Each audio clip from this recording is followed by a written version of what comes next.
Good morning everyone, welcome to civil services study practice set number 243 पर आ जाइए UP PCS के लिए। Focus करेंगे इसमें हिस्ट्री के प्रश्नों पर। चलिए स्टार्ट करते हैं। तो क्वेश्चन नंबर 1 पर आ जाइए। निम्नलिखित ऐतिहासिक स्थलों पर विचार करना है। अजंता की गुफाएं, लेपाक्षी मंदिर, सांची के स्तूप बताना है आपको। उपरोक्त तीनों में से कौन से जो है भित्ति चित्रकला के लिए जाने जाते हैं। भित्ति चित्रकला मतलब दीवार पर जो चित्रकारी होती है ना, वॉल पेंटिंग। कौन कौन है इसमें?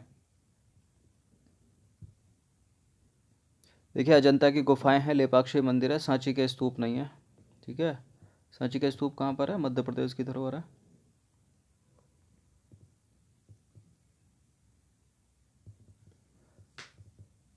चलिए, तो इसका आंसर हो जाएगा option number B.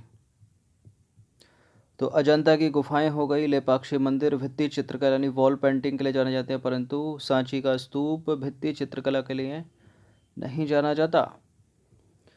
Question number 2 पर आ जाइए। भारत में दार्शनिक विचार के इतिहास के संबंध में सांख्य संप्रदाय जो था ना, उससे संबंधित निम्नलिखित कथनों पर विचार करना है। देखिए, कपिल मुनि का सांख्य संप्रदाय पुनर्जन्म व आत्मा के आवागमन के सिद्धांत को स्वीकार नहीं करता। सांख्य की मान्यता है कि आत्मज्ञान ही मोक्ष की ओर ले जाता है, ना कि कोई बाह्य कारक या बल। ठीक है, बाह्य कारक, बल या प्रभाव। बताइए कौन सा करेक्ट है। कपिल मुनि का सांख्य दर्शन जो है वो पुनर्जन्म को भी मानता है और आत्मा के आवागमन के सिद्धांत को भी स्वीकार करता है, गलत है पहला स्टेटमेंट। और सांख्य की ये भी मानता है कि आत्मज्ञान ही मोक्ष की ओर ले जाता है, ना कि कोई बाह्य प्रभाव या कारक। ये दूसरा वाला करेक्ट है। तो इसका आंसर हो जाएगा केवल 2, ऑप्शन नंबर बी। तो कपिल मुनि द्वारा प्रवर्तित सांख्य दर्शन में पुनर्जन्म व आत्मा के आवागमन के सिद्धांत को स्वीकार किया गया है और आत्मज्ञान ही मोक्ष की ओर ले जाता है, ना कि कोई बाह्य प्रभाव या कारक। क्वेश्चन नंबर 2 पर आ जाइए। पूर्व वैदिक आर्यों का धर्म प्रमुखता था, क्या था? क्या करते थे पूर्व वैदिक आर्य? कुछ कुछ सिंधु सभ्यता के लोगों से मिले जुले थे, जैसे वो भी प्रकृति की पूजा करते थे, ये भी प्रकृति की पूजा करते हैं। ठीक है, मूर्ति पूजा नहीं करते थे और यज्ञ करते थे। सी है इसका आंसर। तो प्रकृति पूजा व यज्ञ ही आर्यों के धर्म की प्रमुख विशेषता थी। ऋग्वैदिक आर्यों का प्रारंभिक जीवन कबायली था, अतः उनके देवता भी प्राकृतिक शक्तियों के प्रतीक थे। ब्रह्म समाज से रिलेटेड निम्नलिखित में से कौन सा स्टेटमेंट करेक्ट है? ब्रह्म समाज ने मूर्ति पूजा का विरोध किया। धार्मिक ग्रंथों की व्याख्या के लिए ब्रह्म समाज ने पुरोहित वर्ग को अस्वीकारा। ब्रह्म समाज ने इस सिद्धांत का प्रचार किया कि वेद त्रुटिहीन है। त्रुटिहीन है मतलब वेदों में एक भी त्रुटि नहीं है। ये त्रुटिहीन वाली बात जो है, वेद त्रुटिहीन है या बैक टू योर वेदास मतलब वेदों की ओर लौटो, ये आर्य समाज ने कहा था, स्वामी दयानंद सरस्वती ने। ब्रह्म समाज से इसका कोई मतलब नहीं है। पहला दूसरा करेक्ट हो जाएगा स्टेटमेंट, तो बी हो जाएगा इसका आंसर। तो देखिए, 1828 में राजा राम मोहन राय ने ब्रह्म समाज की स्थापना की थी। एग्जैक्ट डेट के साथ आपको पता होना चाहिए। ब्रह्म समाज की स्थापना का उद्देश्य था एकेश्वरवाद की उपासना करना, मूर्ति पूजा का विरोध करना, पुरोहितवाद का विरोध करना, अवतारवाद का खंडन करना।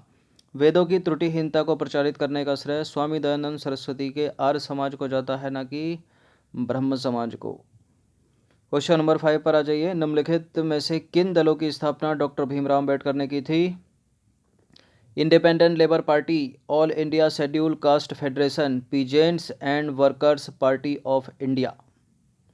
मोस्ट इंपॉर्टेंट प्रश्न है ये। इंडिपेंडेंट लेबर पार्टी की इन्होंने की थी, all India schedule caste federation की थी, लेकिन peasants and worker party of India की नहीं की थी। इस तरह से बड़ा कंफ्यूज करते हैं ये। 2 और 3 इसका आंसर है।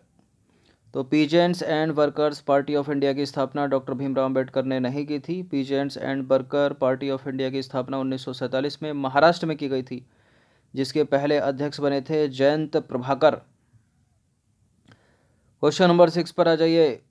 1893 में सर विलियम बेडनबर्न तथा W.S. केन ने किस उद्देश्य से इंडियन पार्लियामेंट्री कमेटी की स्थापना की थी? बताइए किस उद्देश्य से की थी? भारत में राजनीतिक सुधारों हेतु हाउस ऑफ कॉमन्स में आंदोलन करने के लिए। तो भारत में राजनीतिक सुधारों हेतु हाउस ऑफ कॉमन्स में आंदोलन करने के लिए 1893 में वेडनबर्न ने केन के साथ इंडियन पार्लियामेंट्री कमेटी की स्थापना की थी? ये डेट याद है आपको? इस डेट में गांधी जी कहीं गए थे, साउथ अफ्रीका गए थे। क्वेश्चन नंबर 7 पर आ जाइए। निम्नलिखित में से कौन भक्ति आंदोलन का प्रवर्तक नहीं था?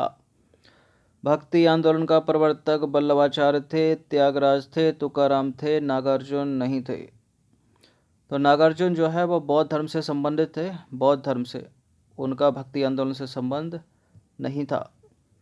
क्वेश्चन नंबर 8 पर आ जाइए। निम्नलिखित में से कौन क्रिप्स मिशन के साथ कांग्रेस के अधिक वार्ताकार थे? जब क्रिप्स मिशन आया तो भारत में कांग्रेस की तरफ से किसने साक्षात्कार किया उसके साथ? बताइए। मौलाना अबुल कलाम आज़ाद और Pandit Jawaharlal Nehru, option number C. तो पंडित जवाहरलाल नेहरू और मौलाना अबुल कलाम आज़ाद ने क्रिप्स मिशन के साथ कांग्रेस के आधिकारिक वार्ताकार थे, ठीक है, वार्तालाप की, और विरोधी क्या था? क्रिप्स मिशन को स्वीकार नहीं किया गया था। क्वेश्चन नंबर 9 पर आ जाइए। 1931 में भारतीय राष्ट्रीय कांग्रेस के कराची अधिवेशन के लिए जिसकी अध्यक्षता सरदार वल्लभ भाई पटेल कर रहे थे, किसने मूल अधिकारों तथा आर्थिक कार्यक्रम पर संकल्प प्रारूपित किया था?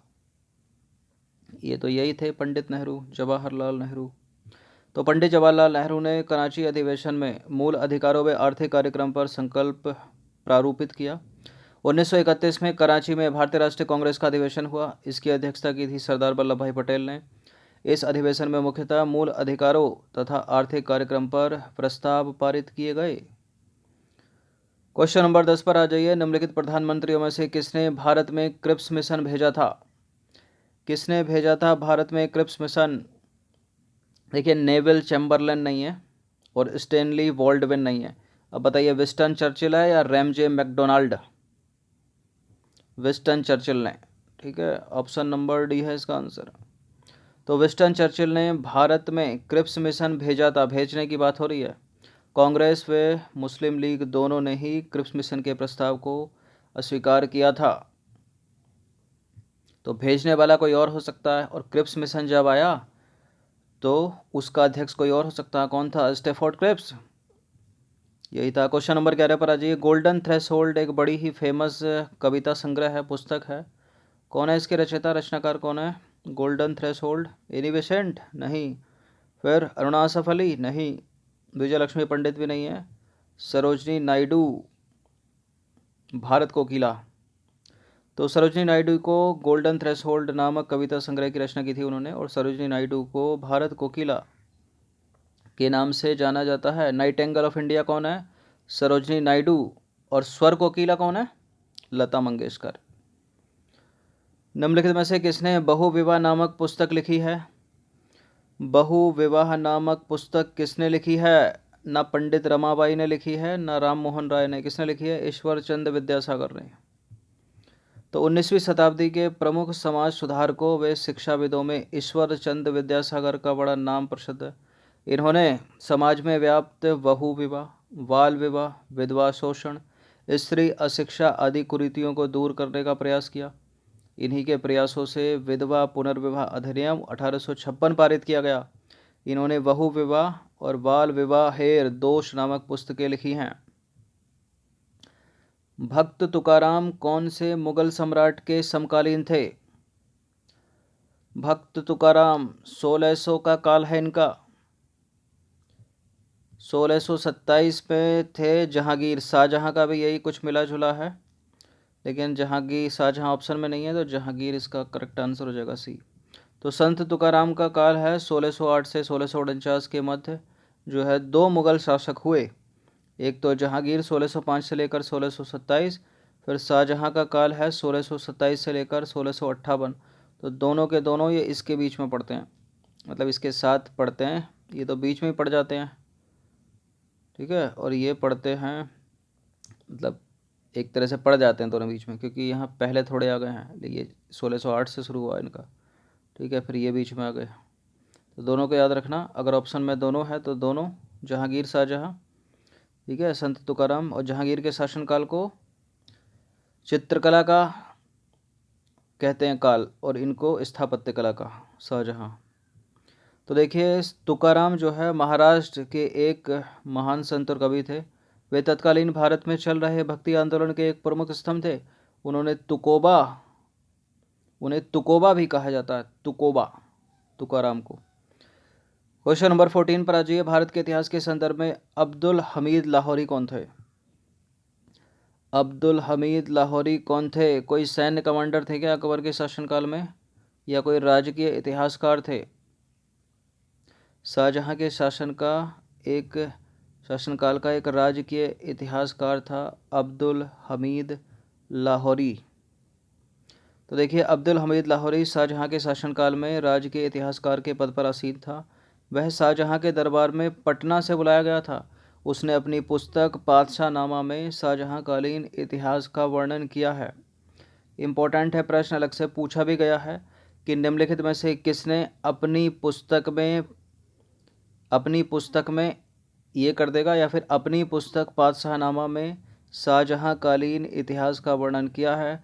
तो उत्तर क्या है? अब्दुल हमीद लाहौरी।